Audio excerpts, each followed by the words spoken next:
All right, we have here a second order, constant coefficient, linear, non-homogeneous differential equation. It has a non-zero right-hand side, so it's a non-homogeneous differential equation.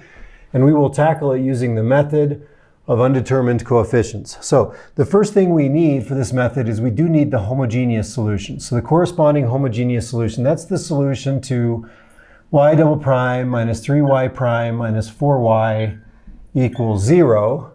And that we can do with our previous techniques, with a characteristic polynomial or just factoring. We don't need a quadratic equation in this case. You'll get a polynomial you can factor.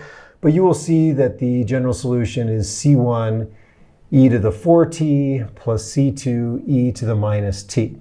And that again is using our characteristic polynomial technique that gets us the quadratic. So the roots turn out to be 4 and -1, and you see our general solution to the homogeneous problem. Now, for muck, we need the particular solution, and our table suggests that our particular solution should look like A sine of t plus B cosine of t. So that's going to be our solution, and we have two undetermined coefficients. We have to figure out what A and B are, and we will figure those out by plugging this all into the differential equation. And the differential equation is going to tell us what A and B need to be in order for this to work out to be a solution. So to plug this into our differential equation, we do need the derivative. So that is A cosine t minus B sine t. And we need a second derivative, because it's a second order differential equation. So that looks like minus A sine t minus B cosine t. So I have y prime, and y double prime, and I want to plug that in to the differential equation. So let's plug it in. Y double prime looks like negative A sine t minus B cosine t. Minus 3y prime, so minus 3, and then y prime is A cosine t minus B sine t. All right, minus 4 times y, so that's minus 4. And y is A sine t plus B cosine t. And all of that should equal 2 sine t, the right-hand side, the non-homogeneous term of our original differential equation. So we've plugged it in, and we've got some simplification to do now. So again, we've plugged the pieces in to our differential equation. This was y double prime, and this was minus 3y prime, and this here was minus 4y, and then our right-hand side. And we have this big kind of messy thing to deal with, and what we want to do is we want to group things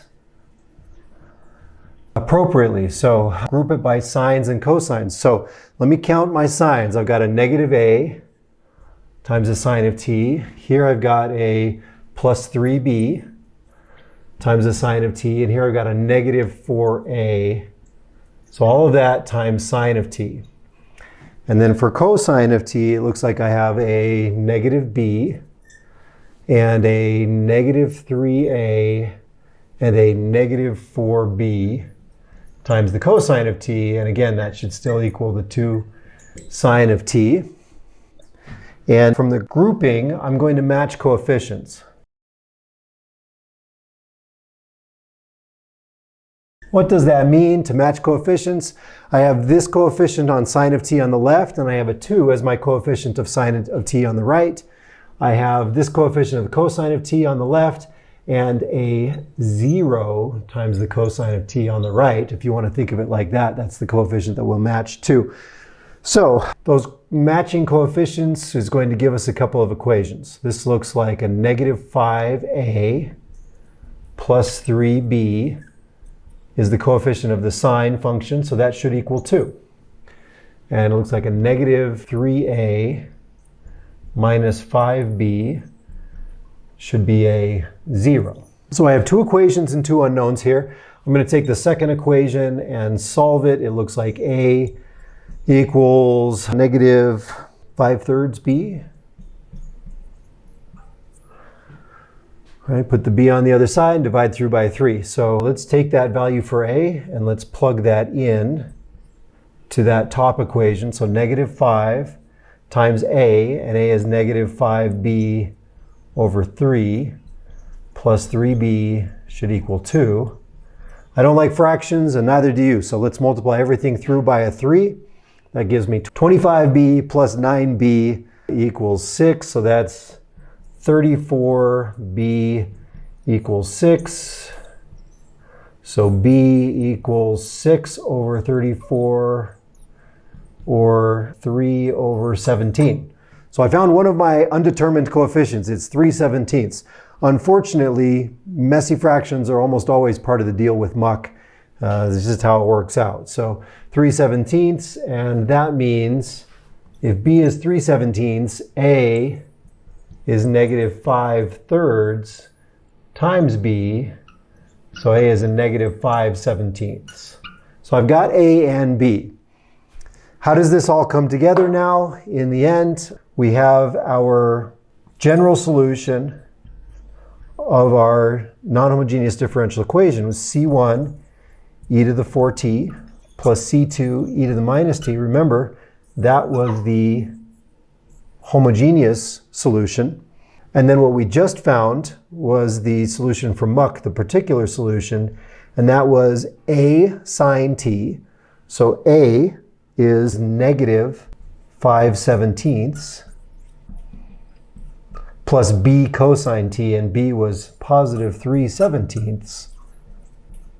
So this part here was the y sub p part, and that is our general solution. These second order muck problems get messy like this one just did, but it's always the homogeneous solution and then what we get from muck. And the muck takes us through all of this process to get our undetermined coefficients.